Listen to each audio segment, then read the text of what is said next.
Halo, nama saya Alanditik Nikolsin Masangkir dan inilah kali kumpulan saya. Halo, nama saya Jeveni Juplin. Halo, nama saya Rex Belman Simon. Hai, nama saya Barkis. Hari ini kami akan membentangkan topik 6. Apakah itu definisi guru berdasarkan Akta Pendidikan 1996? Guru adalah seorang yang mengajar murid di suatu institusi pendidikan. Baliklah kepada apa definisi guru. Definisi akta pendidik guru adalah akta pendidik ataupun kebertanggungjawab seorang guru fokuskan pada 3 aspek utama, yaitu tanggung jawab terhadap profesi perguruan, tanggung jawab terhadap negara, dan tanggung jawab terhadap sekolah, dan akhir sekali adalah masyarakat dan diri sendiri. Terdapat beberapa faktor akta pendidik guru, yaitu yang pertama negara, diri sendiri, murid dan ibu bapa, dan akhir sekali murid dan profesi perguruan. Baik, apakah akan pendidik guru terhadap negara? Secara profesionalnya, guru berkewajiban untuk memelihara image dan profesi perguruan dengan menilai hikmat bakti yang bermutu dan perlu dedikasi demi kemajuan negara. Seterusnya kita akan masuk di dalam guru sebagai bentuk modal insan. Yang pertama kita akan masuk dalam konsep modal insan. Berdasarkan YB dan Sri Abdullah Ahmad Badawi, modal insan yang berkualiti adalah satu pembuktian dan bukan lagi satu kemewahan. Kerajaan dan rakyat harus bersama-sama mempunyai tanggung jawab yang perlu dilaksanakan dengan penuh komitmen. Pendidikan dan latihan pemimpinan yang berkualitas yang berterusan juga akan memastikan modal insan negara akan kekal relevan dengan kehendak industri dan prasarana semasa serta mampu berdepan dengan kesabaran dan suasana persaingan antara bangsa yang kian ini. Konsep modal insan ini perlu dilaksanakan di dalam satu negara disebabkan di dalam satu negara itu benda yang paling penting adalah benda rapi.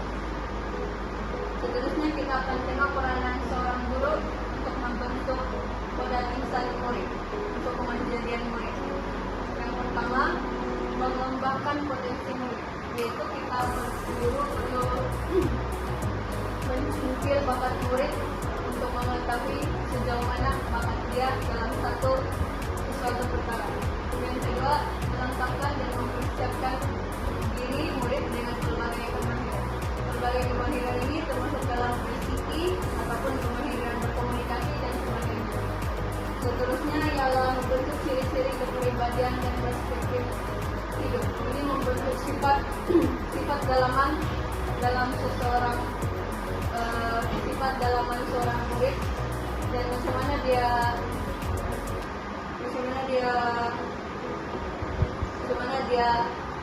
sikap dia untuk menyelesaikan satu masalah. Dan yang terakhir menggalakkan pemikiran berpikir atas Seterusnya kita bincangkan tentang guru sebagai pembina negara bangsa. Guru sebagai pembina negara bangsa di sini bermaksud sebagai seorang guru kita bertanggung jawab untuk mendidik, membentuk dan melahirkan seorang murid yang mempunyai akhlak yang baik dan mempunyai kemahiran seperti teknologi dan sosialisasi sekeliling. Terusnya, di sini ada 7 langkah sebagai seorang guru untuk mendidik murid di dalam kelas. Yang pertama, ialah menyediakan rancangan mengajar. Guru mesti membuat perencanaan pembelajaran sebelum melakukan pengajaran dan pembelajaran, termasuklah guru yang berpengalaman, guru cemerlang, dan guru pakar. Di sini kita tahu sebagai seorang guru, sebelum kita memasuki kelas untuk mengajar, kita perlulah merancang apa yang perlu dilakukan supaya pembelajaran boleh berjalan lancar. Seterusnya adalah pengetahuan, kemahiran, dan kecakapan bidang. Seseorang guru fikih semestinya mempunyai kecakapan yang mendalam dalam bidang atau subjek yang diajar. Sebagai seorang guru yang profesional, guru yang berkesan apabila dia memahami satu topik itu secara mendalam, kerana dia boleh menyampaikan maklumat dan membantu murid lebih mendalam tentang subjek yang tidak dipahami oleh tersebut.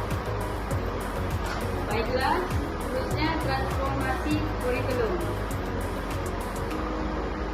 Transformasi kurikulum dalam konteksnya ialah transformasi membawa maksud proses melakukan satu bentuk perubahan yang holistik berdasarkan kurikulum persekolahan sedia ada dengan mengambil kira keperluan perubahan kepada aspek kurikulum, yaitu struktur kandungan, pedagogi, peruntukan masa kaedah pentafsiran, bahan kurikulum, dan pengurusan sekolah. Transformasi kurikulum terbahagi kepada dua, yaitu ASSR dan ASSM. Struktur kandungan, pernyataan spesifik tentang perkara yang murid patut diketahui dan boleh dilakukan dalam suatu tempoh persekolahan untuk merangkumi aspek pengetahuan, kemahiran dan nilai. Sebagai contoh, mata pelajaran bahasa Melayu. Dengar dengan penuh perhatian. Seterusnya standard pembelajaran. 1. Penetapan kriteria atau indikator kualiti pembelajaran dan pencapaian yang boleh diukur bagi setiap standard kandungan. Sebagai contohnya, mata pelajaran bahasa Melayu, murid mendengar pertuturan yang mudah. Terdapat 3 bahan kurikulum, yaitu pertama, document standard. Yang pertama, standard kandungan. Kedua, standard pembelajaran. Seterusnya, modul pengajaran. Bantuan guru melaksanakan PNP, yaitu pengajaran dan pembelajaran. Selain itu, terdapat juga modul pembelajaran, bahan pembelajaran untuk murid. Seterusnya, transformasi kurikulum berasaskan ASSM, kurikulum standar sekolah menengah. Struktur kandungan, menambahbaikan kandungan input, tren global dan tanda arah antarabangsa. Kandungan disusun semula dan ditambah baik untuk memastikan murid dibekalkan dengan pengetahuan, kemahiran dan nilai yang relevan dengan keperluan masa bagi menghadapi cabaran abad ke-21. Seterusnya, kaedah pentafsiran. Pentafsiran dalam bentuk formatif dan sumatif. Perkembangan pembelajaran murid ditafsir secara berterusan, memastikan perkembangan dan pencapaian pembelajaran murid secara berterusan. Mata pelajaran. Penjenamahan semula mata pelajaran elektif JBSA kepada mata pelajaran elektif khusus. Sebagai contoh, mata pelajaran elektif Technical JBSM, teknologi kejuruteraan akan bertukar kepada asas kelestarian, di mana pelaksanaan 2017 yaitu mata pelajaran elektif dipisah. Sekian, terima kasih dari